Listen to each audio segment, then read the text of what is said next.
Says I'm live. Friday Night Live. Unexpected. Unscheduled, we should say. Ooh, here I am with a different backdrop. I'm guessing you can hear me because I tested this headset that I'm temporarily using with a phone call, and it worked. And as soon as somebody joins the room, I'll be able to ask them if they hear me. Tonight, I will be discussing a film, a favorite film of mine from the 1980s. This is my Edgar Allan Poe mug, since this is October, the month of Halloween. I figured I should do something. Can you hear me, Brian? Is the audio good and clear and loud?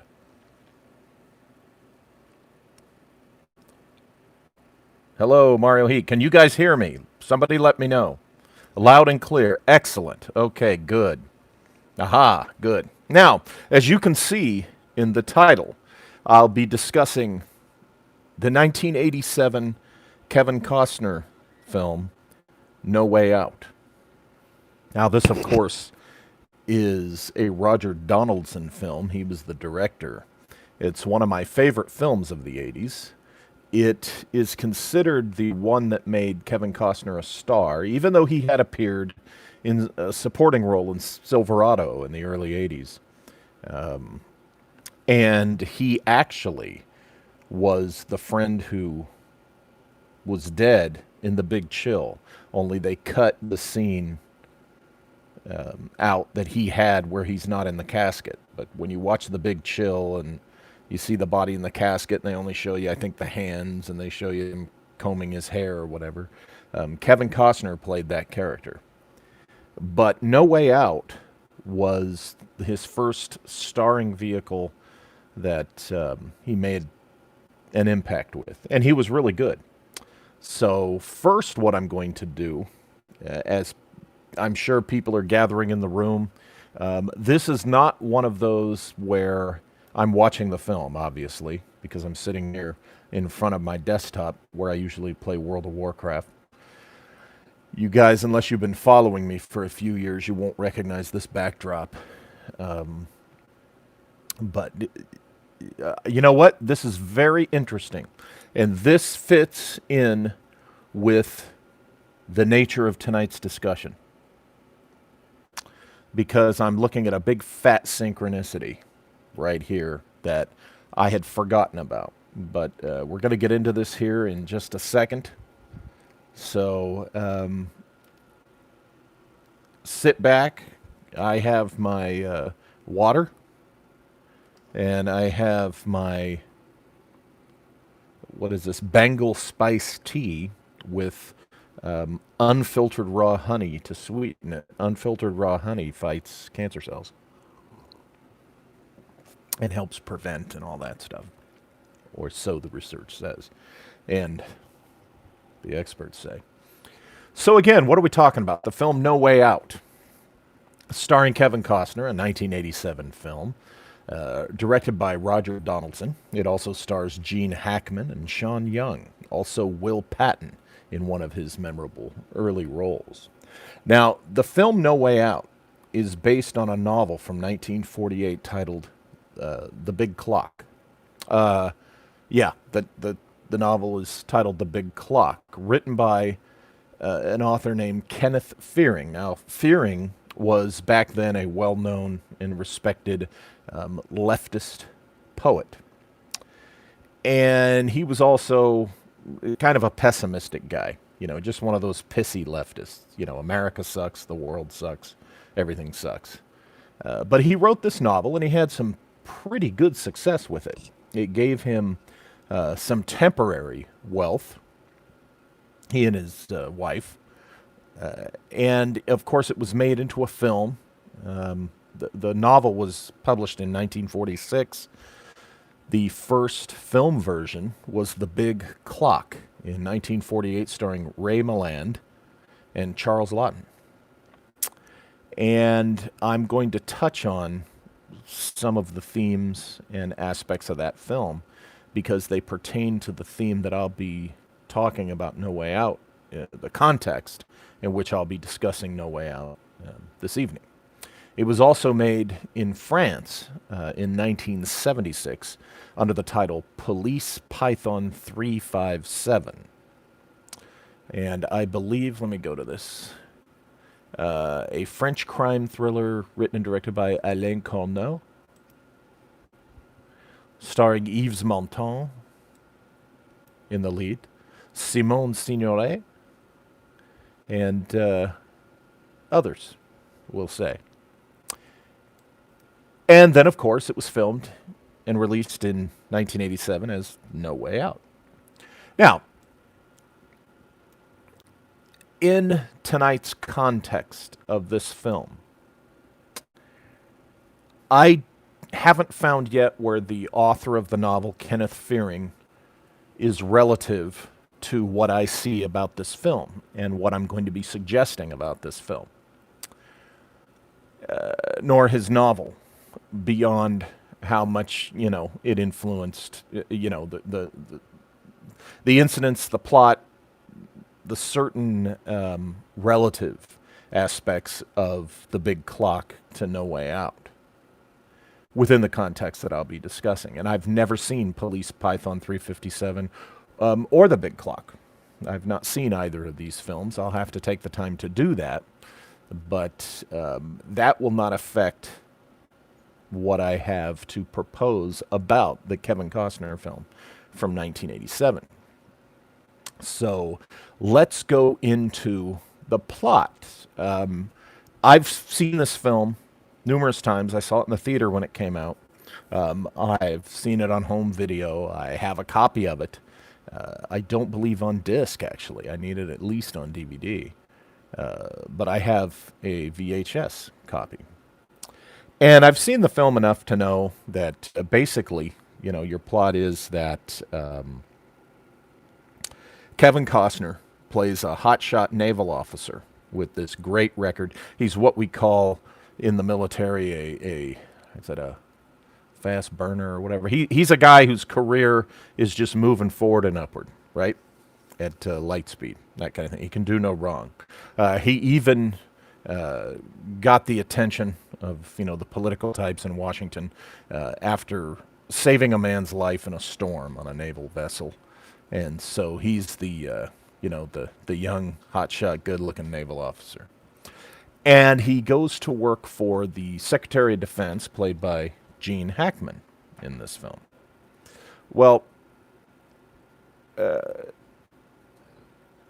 Costner's character, Tom Farrell, U.S. Navy Lieutenant Commander Tom Farrell, gets involved with a young woman played by Sean Young, and it turns out she's the mistress of the Secretary of Defense. So he's having an affair with his boss's girlfriend. And when he slips out after a nice weekend, the boss, Gene Hackman, Secretary of Defense, shows up, and they see each other, but Costner's in the shadows, and Hackman can't make out who it is. He just sees a man leaving his girlfriend's apartment building.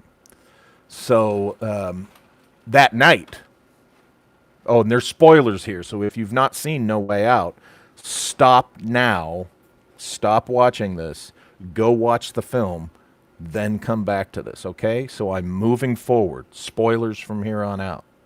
What happens is, that night, Hackman, in a jealous rage, because he knows that, his girlfriend's cheating on him, he gets in a fight with her and knocks her over the banister rail up on the upper floor, and she falls over the banister and falls to her death. She crashes through this glass table, and so he kills her, not intending to, but he does. And he has his assistant, who, is one of these Washington swamp types, who is always there and will clean up his messes. And even though, to Hackman's credit, the defense secretary's credit, he wants to go to the police, Will Patton, his assistant, says, no. He goes, I'll clean this up. You don't need this right now. So he covers it up. But the Secretary of Defense wants something done about this. So what Will Patton does is he starts this manhunt for whoever killed Susan, the girlfriend. And they put Navy Lieutenant Commander Tom Farrell, the hotshot Navy guy that Kevin Costner's playing, they put him in charge of the investigation. Well, he was having an affair with her. And this is when he realizes, oh my God, she died that night. Now, during the weekend, they had goofed around with a Polaroid camera. And one of the pictures she took of Kevin Costner in her apartment before she dies later that night ends up under the bed.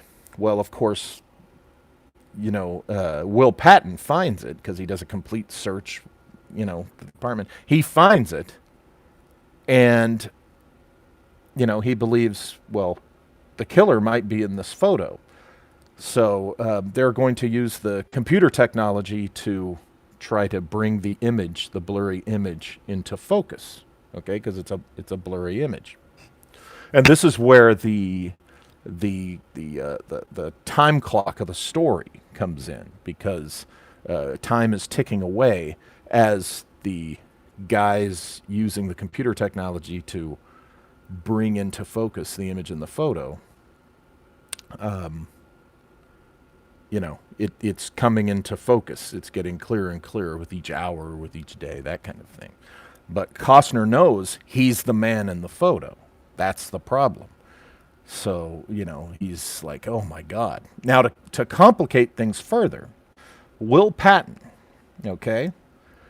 tells Gene Hackman, Secretary of Defense, he goes, here's what we can do. We can pin this on the Russian mole that we believe is in the Defense Department. This is a thread running through the whole story that they believe. In the beginning of the movie, they talk about it. Hackman's talking about it, where they believe there is a Russian mole embedded deeply and high up in the Defense Department, and they call him the Yuri. So Will Patton gets this great idea that they can blame the murder, the death of Susan, on the Yuri. Okay. Which means they'll have to trash her reputation, say that she was a prostitute that was working with the Russians, right? And helping them get their agent closer to the Secretary of Defense. This is Will Patton's idea. Well, Costner knows that she was no prostitute, and he pretty much has figured out that when the Secretary of Defense showed up, that's when she died, that he had something to do with it. But, he knows he's the man in the photo.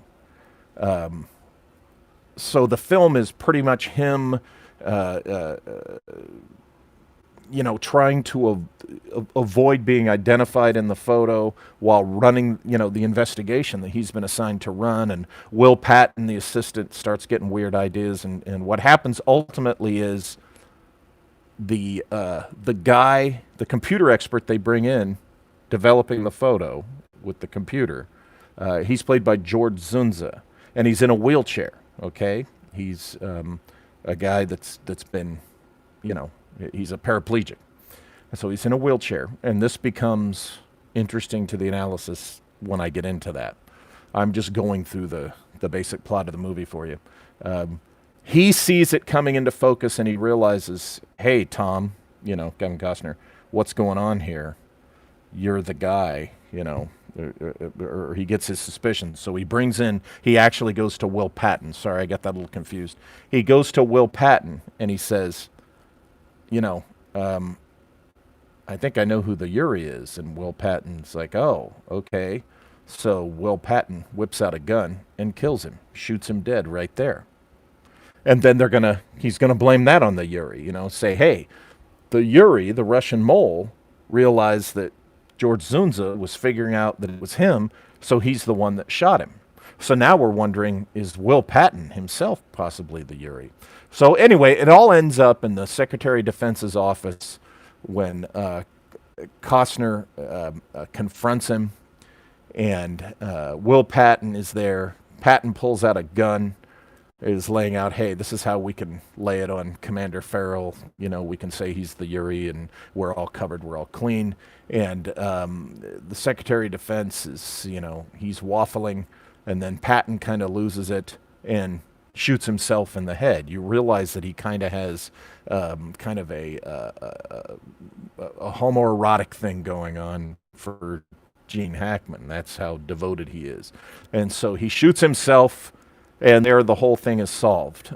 Gene Hackman figures out that he can blame the death of Susan on his assistant because, you know, oh, he had it was gay jealousy, so he killed Susan out of his jealousy, and Gene Hackman, you know, slithers away out of it, and Costner goes off, and you know, he's not going to be blamed because I think the photo got destroyed or something. He finally is able to shred it, whatever. That's not the important thing.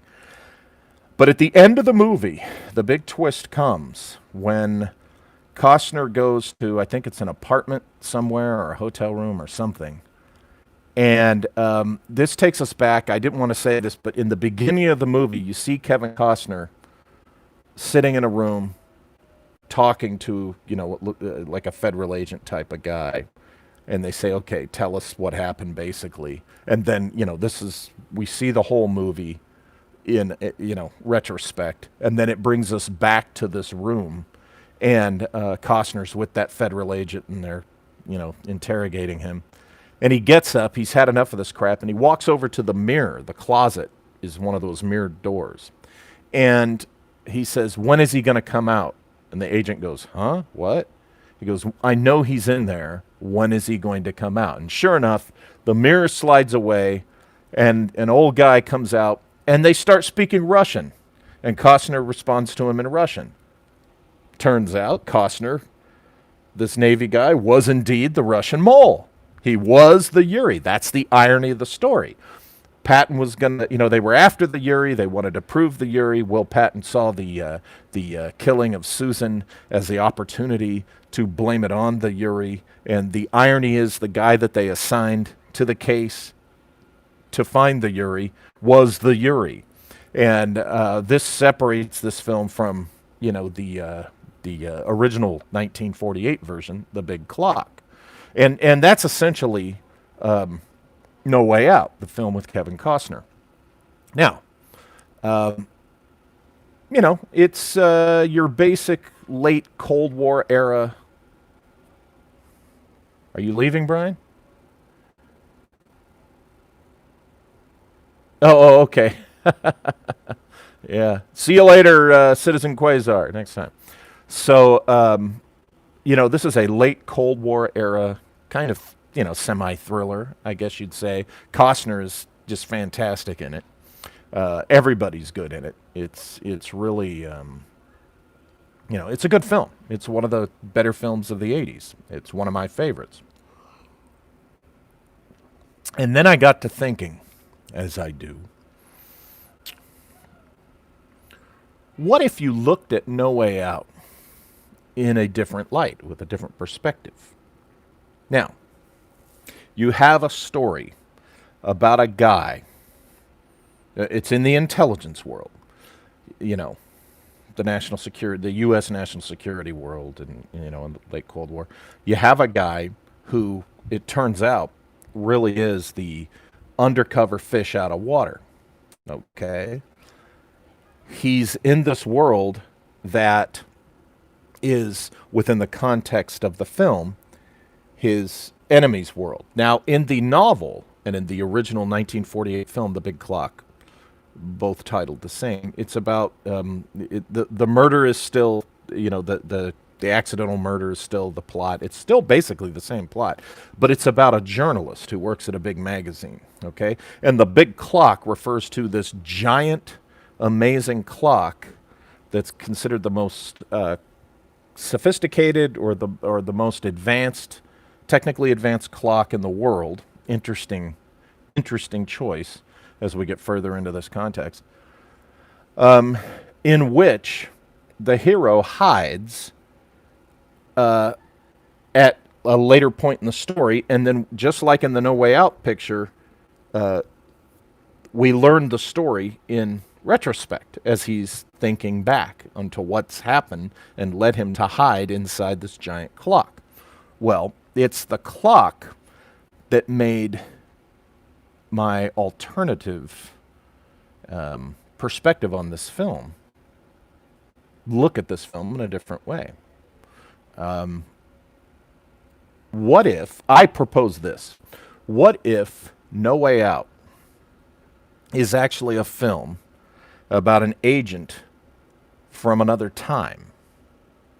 Possibly another time and another world.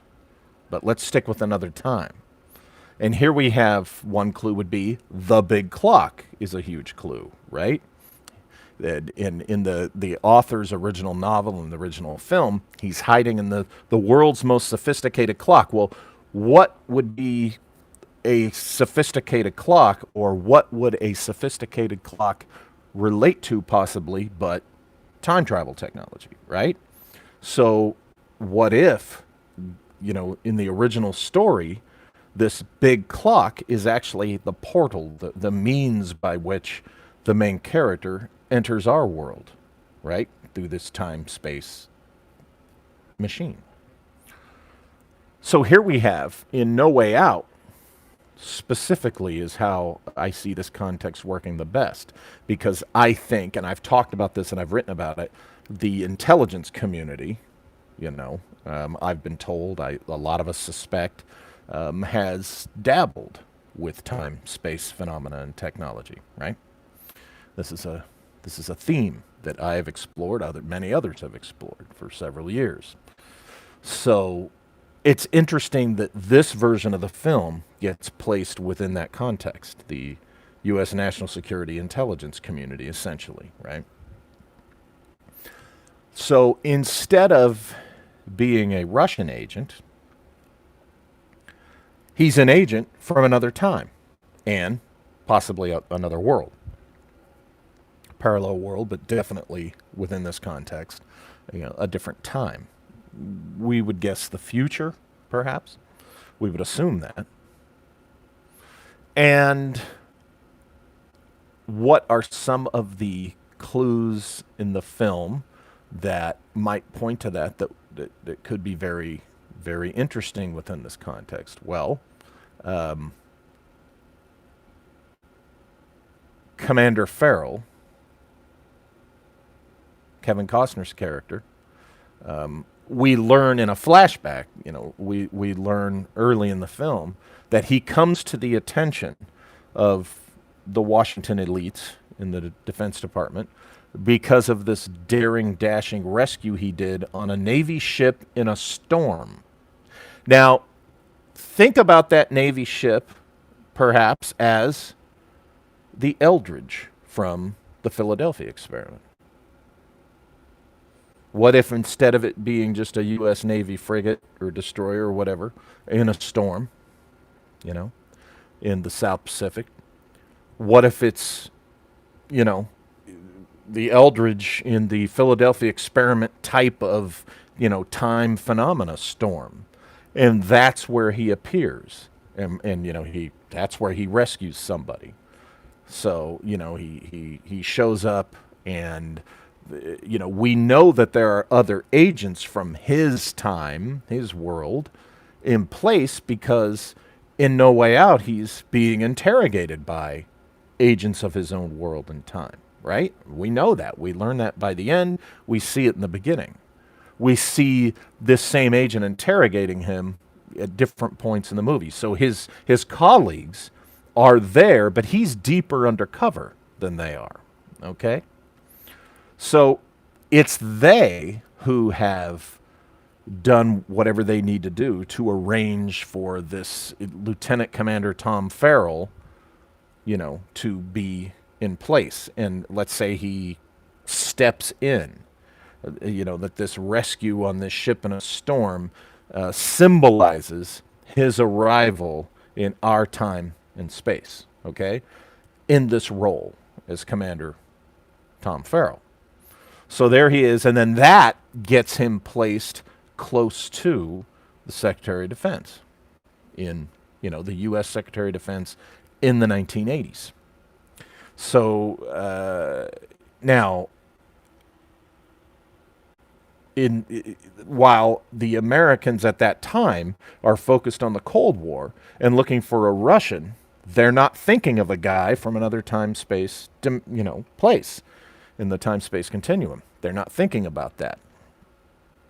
Or are they? Because this is the same intelligence community, as I said a moment ago, that, is allegedly and rumored and speculated to have been involved with time travel technology, since the 1890s, according to some sources, at least since World War II, according to others. So we don't know how much,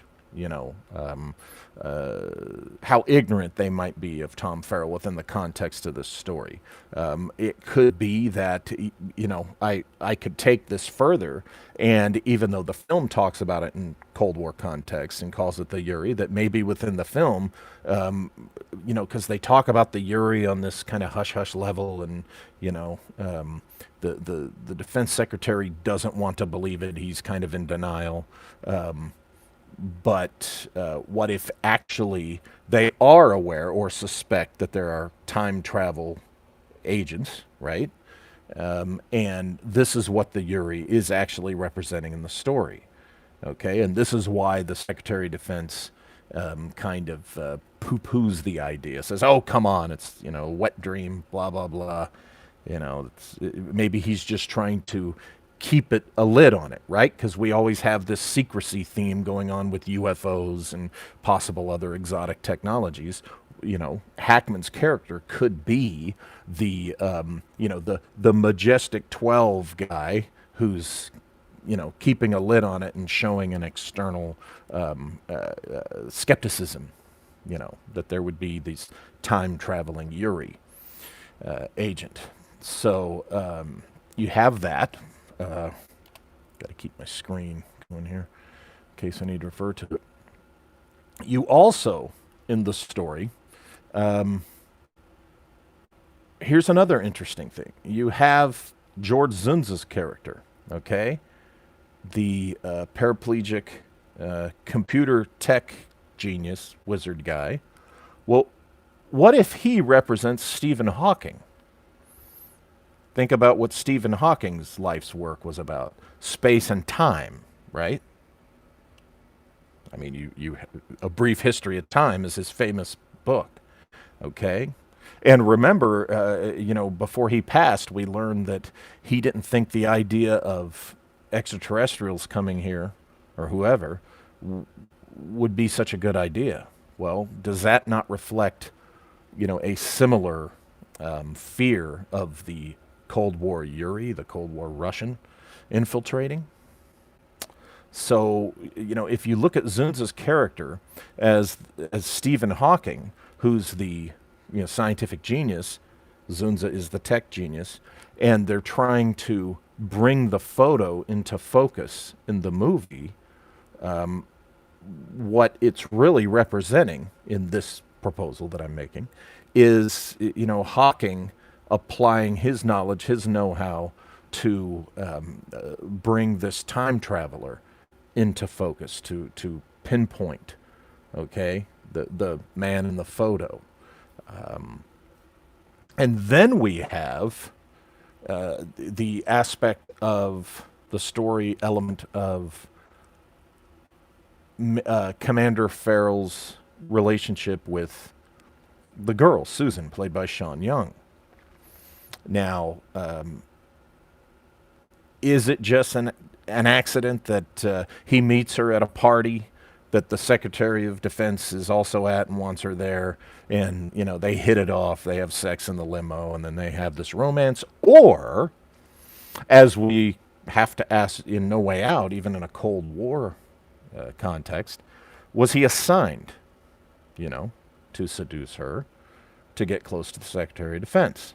And also, would the time-traveling agent have intentionally become involved with Susan to affect some aspect of her relationship with the Secretary of Defense, to get information on the U.S. Secretary of Defense? Or was he actually there to try and prevent her death? Okay?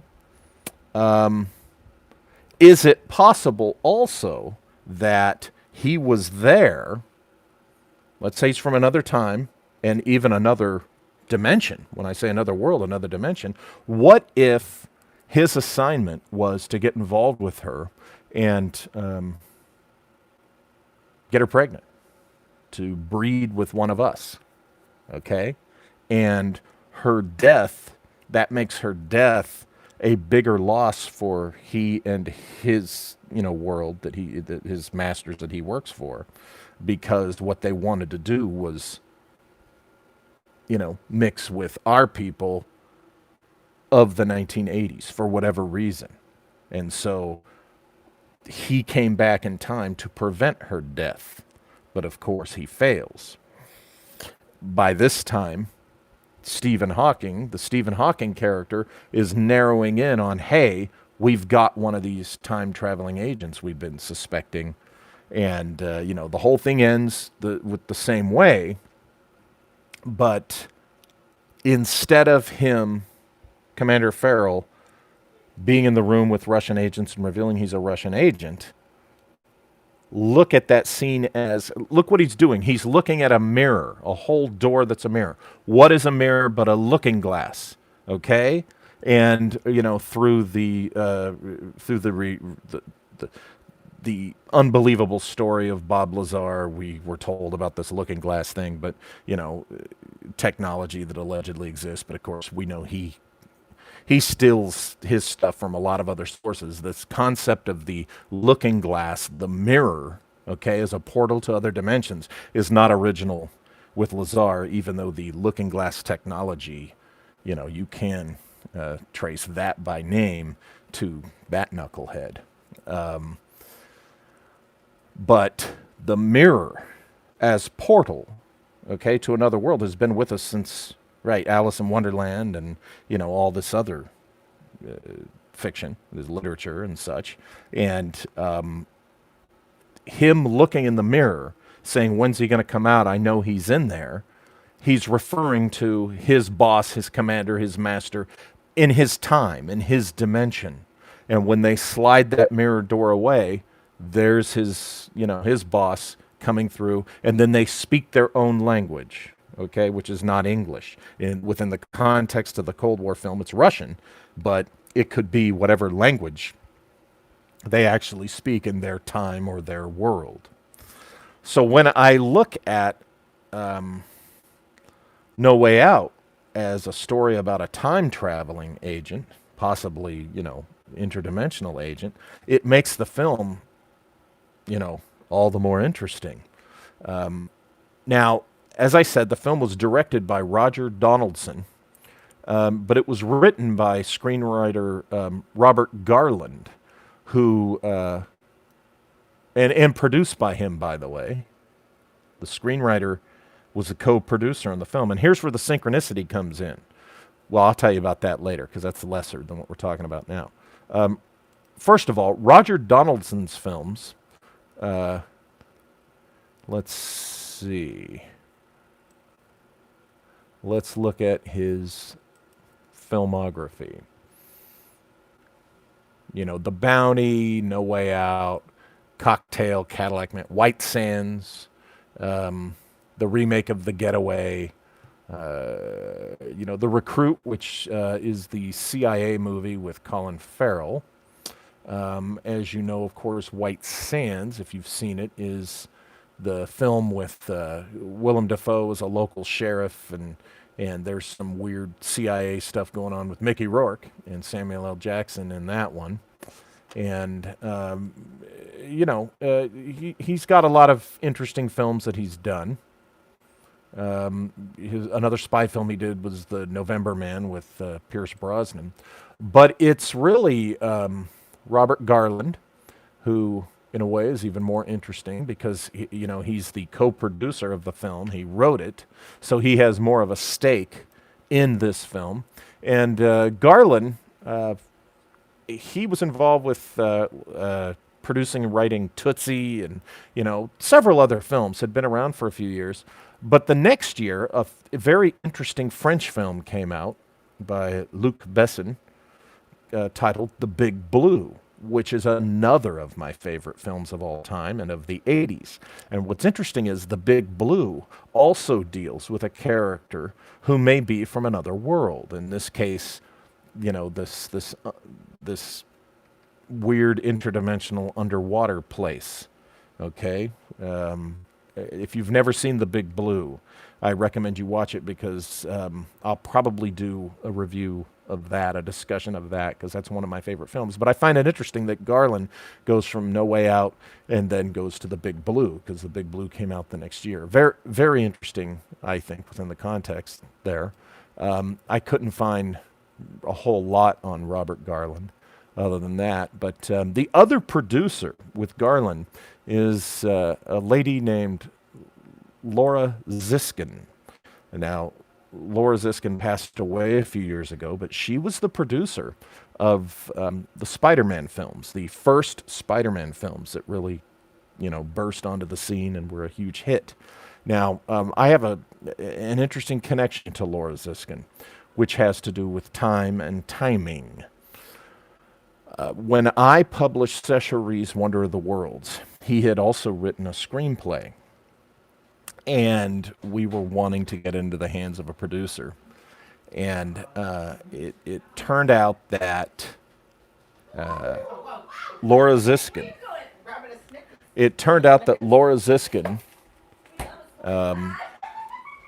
her mother was one of my sister's clients at her hair salon, Laura Ziskin's mom.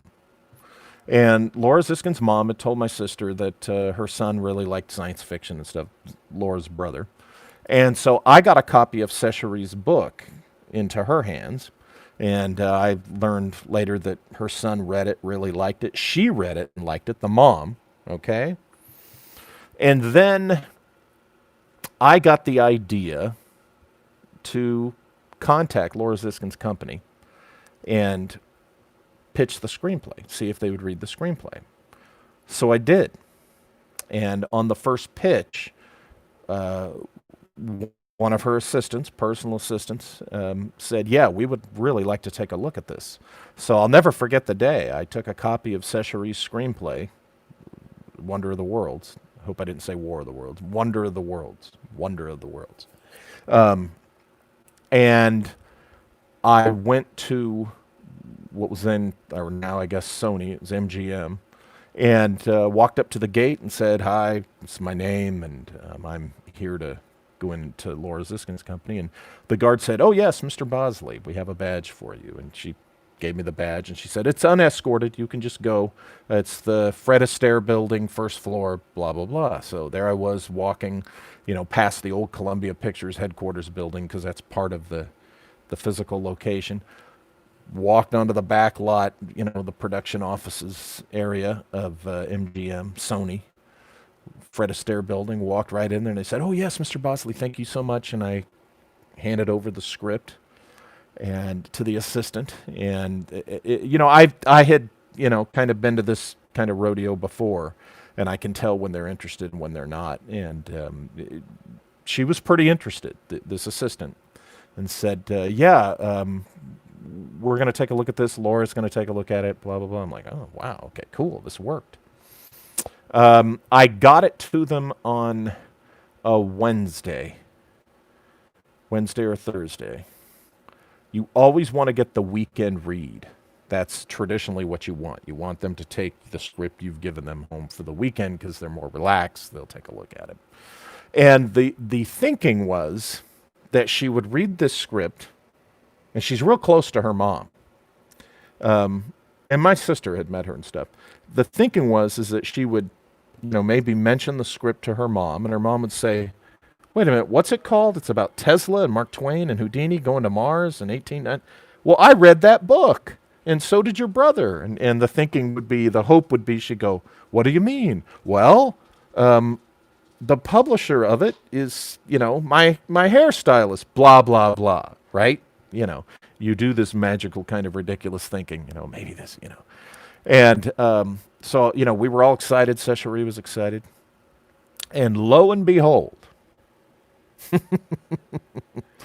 the Friday night I think it was, of that weekend that they had Sesheri's screenplay for Wonder of the Worlds. Laura Ziskin's daughter had her first child. Laura Ziskin became a grandma that weekend.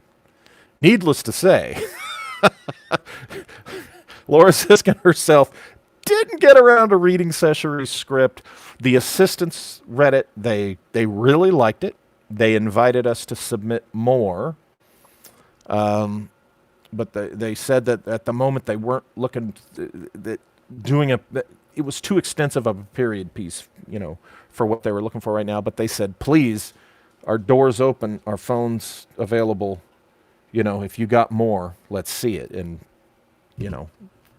subsequent to that, Sesh didn't have any more to submit, and we came that close to Laura Ziskin, the producer of Spider-Man, possibly buying the rights to Wonder of the Worlds. Oh well. But Laura Ziskin is with Robert Garland, the author of the screenwriter for No Way Out, the co-producer of No Way Out as well.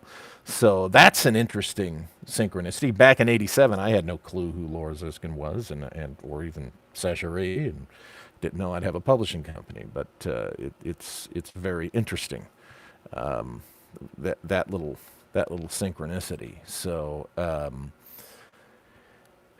Anyway, back to the context.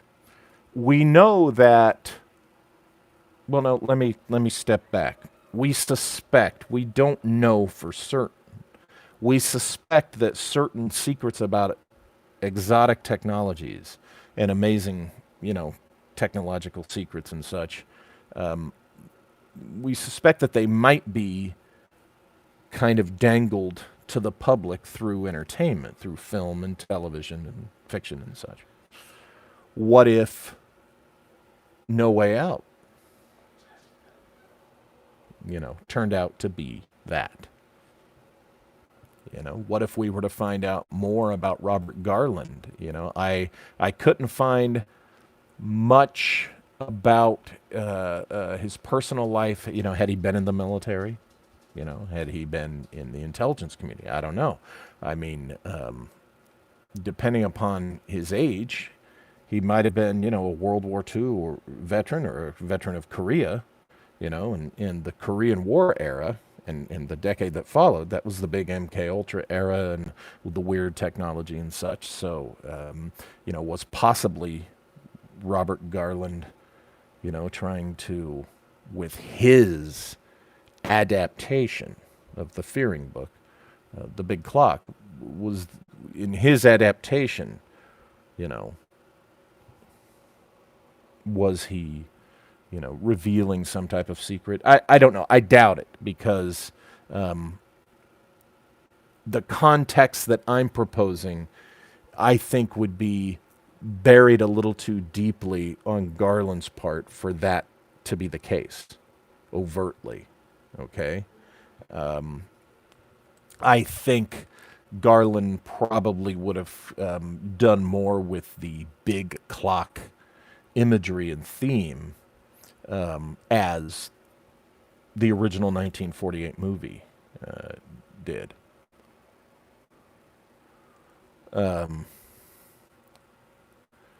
So I don't think that. I would doubt that Garland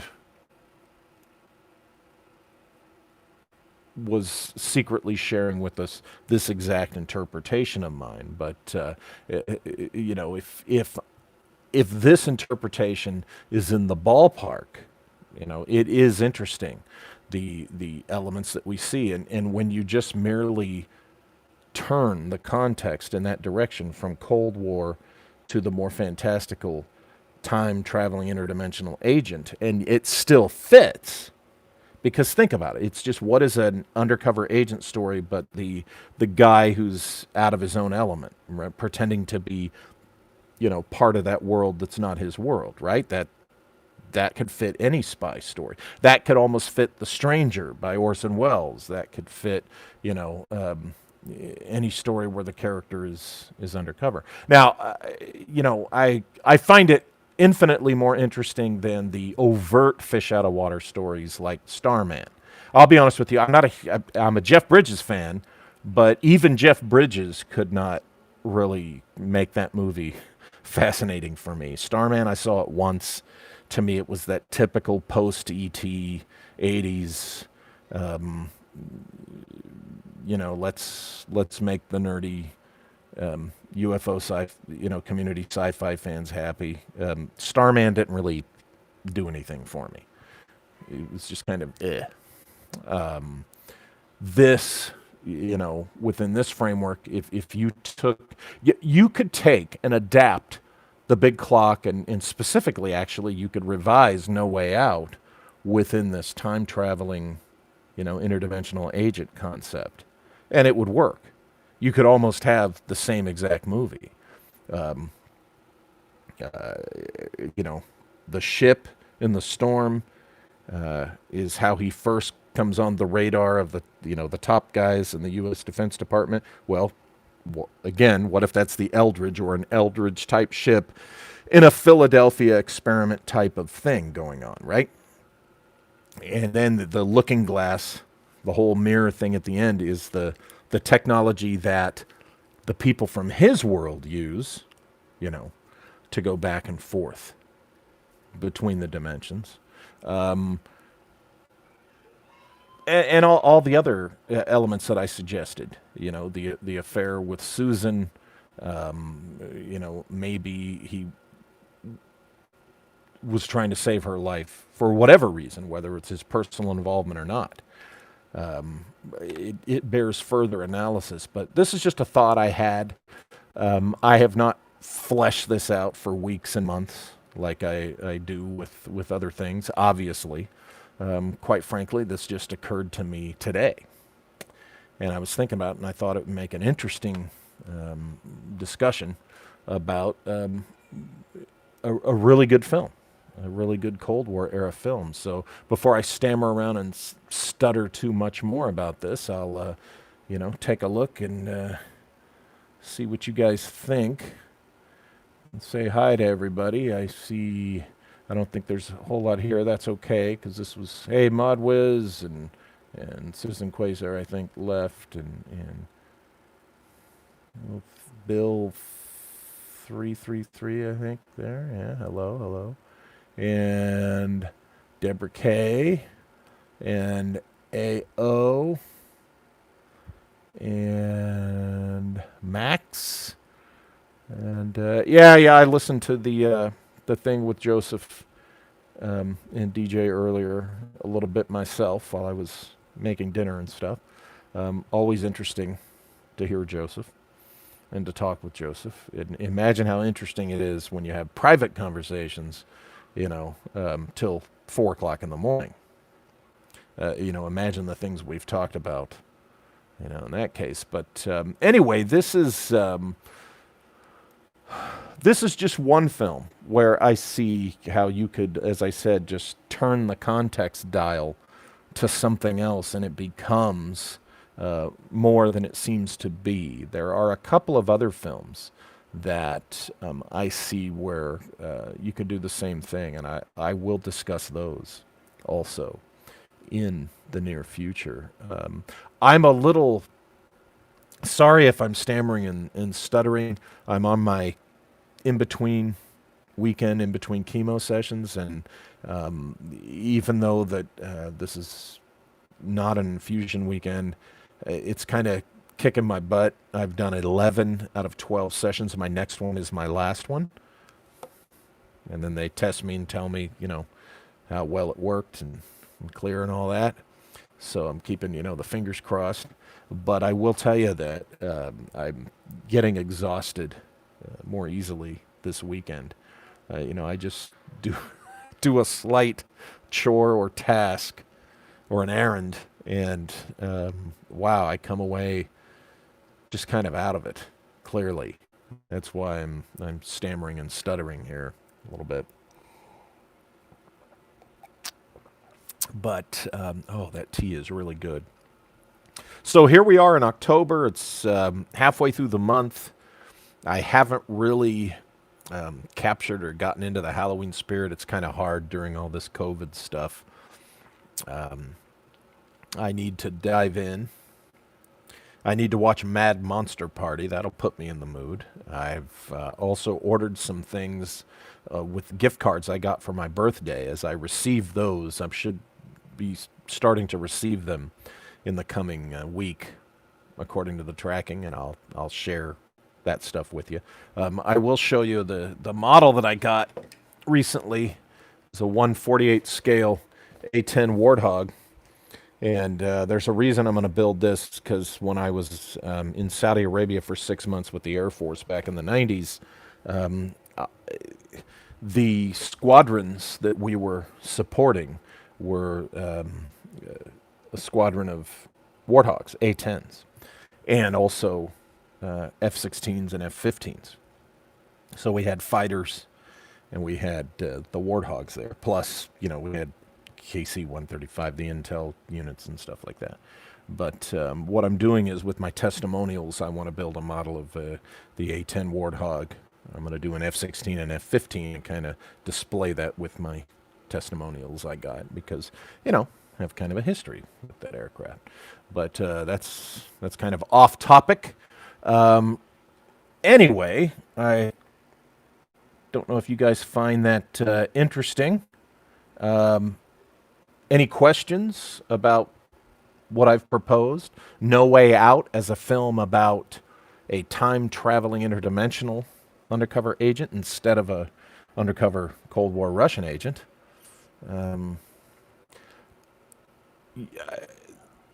One of the things that floats around this topic of recontextualizing this film in this way is that I have suspicions that if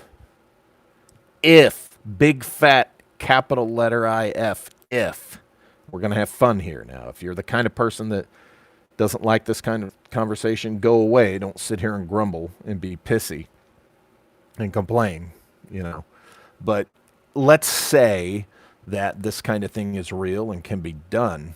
How do we know we don't have undercover folks from other times and other dimensions? I certainly think that's possible. Not just possible. I think it's more than possible. I think it's likely that we do have undercover human, you guys know how I feel about this, human being agents from other worlds. I think it's very likely that they're here and, moving among us. And they don't walk around like Men in Black. They blend with us. It could be any of us. I mean, let's really think about this. I have worked on different levels of being undercover, okay? And let me throw out this concept. A level of undercover where you may not know what you are and who you really are. When you look at things like MK Ultra, it makes that all the more possible, not just some Hollywood concept, like in Total Recall. Okay, that's a movie, that's science fiction. But what if with MK Ultra, they could bury, what they popularly call them moles. A mole is a very specific type of undercover agent, but an illegal. Now, when I was with the FBI, one of the things you're looking for, keeping an eye out for, are what we call illegals. Think of the series The Americans, okay? That they were illegals. Now, what is an illegal? That's when you're an undercover intelligence agent, operative, okay, for your country, for an agency of your country, operating deep undercover or deep enough that the officials of that country, particularly if they're, a foe, right, don't know that you're there, and you don't want them to know that you're there. You're technically operating illegally, okay? How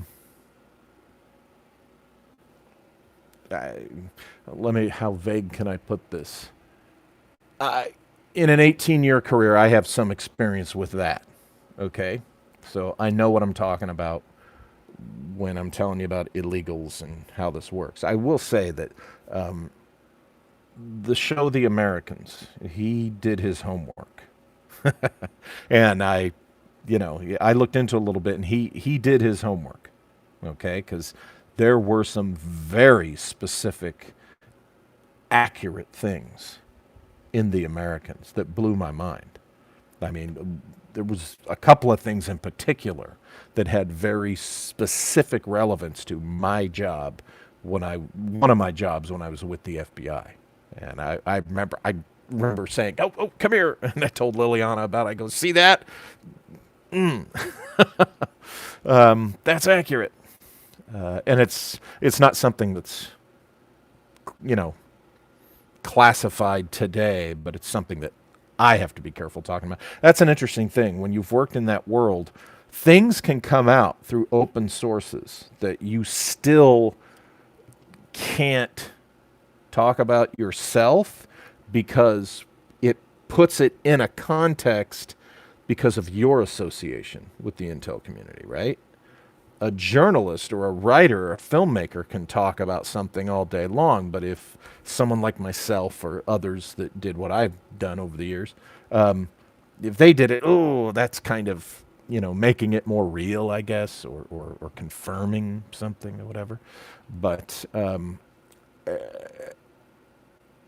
I suspect it's very likely that we do have humans from other worlds here undercover, so to speak. Now remember, the key thing being human. I do not buy for an instance that humans like us could only spring forth from the earth and couldn't spring forth from anywhere else. Bullshit. Okay? Until the scientists have been to every habitable planet, Earth-like planet, in the entire universe and don't find a single human being ever having sprung forth from those worlds, then they can't say that, right? And they shouldn't say that, particularly now that we're venturing more out into space. So, that said, I think we have Yuris from other planets here. I think it's likely. And taking it, a step further, if moving through time, let's even take time out of it. If moving between dimensions, for those of you who have a hard time with the time travel thing, and I understand that, there's those who have trouble with the paradoxes and this, that, and the other. But let's set time away and just look at interdimensional. Okay, another dimension being another place. And you're just moving through that veil of natural phenomena that divides the dimensions, and with any sufficient technology, you could find a way to do that. Therefore, I think it's possible. I think it's more likely we have human agents from other planets here. I think it's possible, only, I'm going to say a little less likely, that we, have agents from other dimensions, human agents. Okay, there goes my screen on me. So again, I think it makes, if you go back and watch No Way Out from this perspective, I think you could have a lot of fun with it. Just go back and look at the ship where he rescues the guy as being, kind of like the Eldridge during a Philadelphia experiment, right? And let's say the guy's going to go out there floating, he's going to fall off the ship and die, and that's when the interdimensional traveler pops in and saves his life. Maybe that's why he popped in on that ship. We don't know. Maybe there's another whole story there that the guy whose life he saved goes on to do something important to the people from the other dimension, and he was sent there to save that guy's life.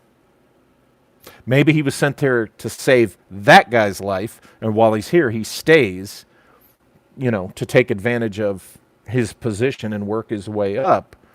And maybe the next story is him traveling back through time again to save Susan, save her from being killed by the Secretary of Defense. There's the sequel to No Way Out, right, within this context. So think of the ship as an Eldridge. Think of the storm as a Philadelphia experiment type thing. Think of Commander Farrell showing up on the deck to save that guy as literally showing up on the deck from the other dimension to save that guy. Okay? Think of the mirror in the end, where he says, "Is he coming out? I know he's there," as the technology that moves between the dimensions. The mirror either represents the technology. There's a camera behind that mirror too. They're filming him, so maybe that represents the interdimensional technology, and the mirror represents the veil between dimensions, right? Sounds like John Teeter. Yeah, the whole John Teeter nonsense. Yeah, I know. That's one of the downsides to talking about this stuff is we have all these charlatans and these guys that make up bullshit. You know, that kind of, I think, muddies the waters, maybe intentionally, maybe not. But, go back in the story and think of all these factors that I've been talking about and watch the movie again and just kind of turn. Isn't it interesting that he's Commander Farrell and our friend Dr. Joseph Farrell has written about the bell and the time things? Ooh, there's another synchronicity. I hadn't thought of that one. So, and think about the fact that Sean Young, okay, who plays Rachel in Blade Runner, a movie about the future. Back when it came out, it was about the future, and think about that. So we could go on. Let's look at who else is connected with the film. We had Howard Duff, Will Patton. So it's interesting. It's interesting to take and twist the context a little bit on something like this, and it gets you thinking, so it makes films, all the more fun. So that's really all I have on it. I don't know what you guys think or if you'll find it interesting, but I think maybe if you go back and watch the film from this perspective, you might have a lot of fun with it. So that's that. If you guys have any questions on the topic or on the film, I'll answer them. And if not, we can end this one. Will Patton. Oh, Tim Houston. Wasn't Will Patton Woody? Yes, Will Patton essentially plays the Woody Durnberger character in Mothman Prophecies. Ooh. So, that's interesting and fun.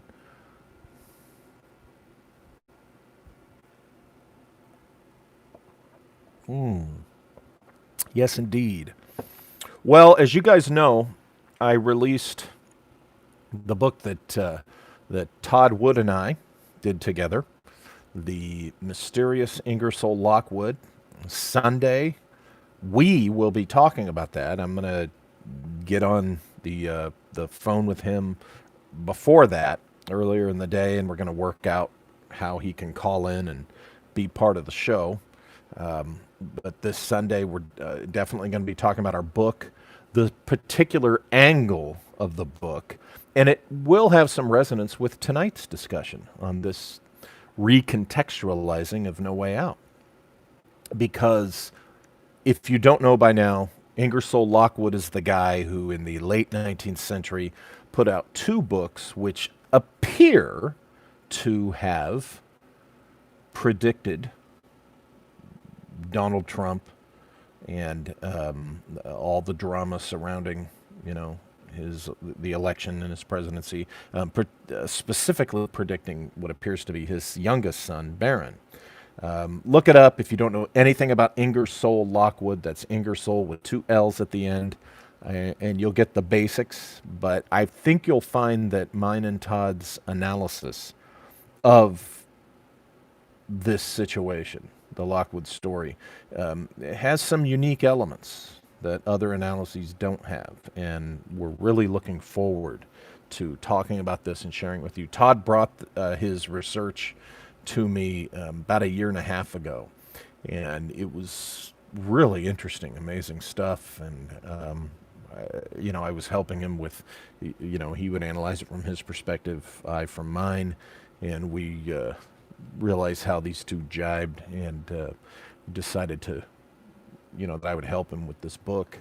And this is just the first in a series because the material, it's going to require more than just this one book. So we're kicking it off with the Ingersoll Lockwood volume.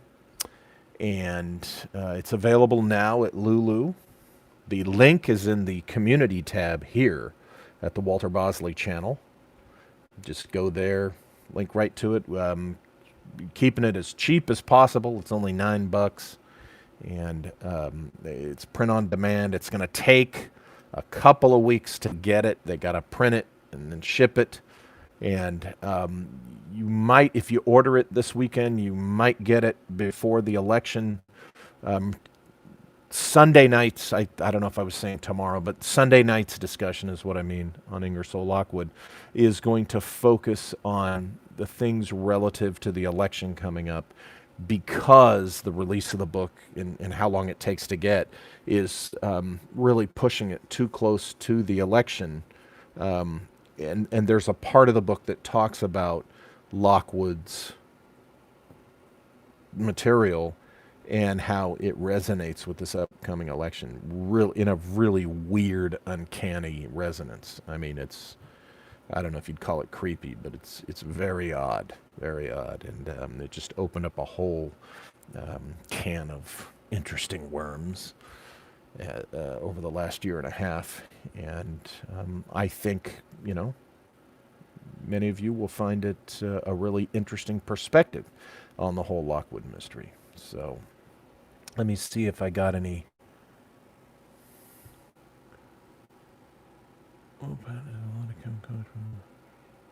Oh, cool. I didn't know he'd said. I haven't watched that Yellowstone show yet. Little Debbie K from Redlands asked, have you considered doing the audio version of your books? Yes, I have considered it.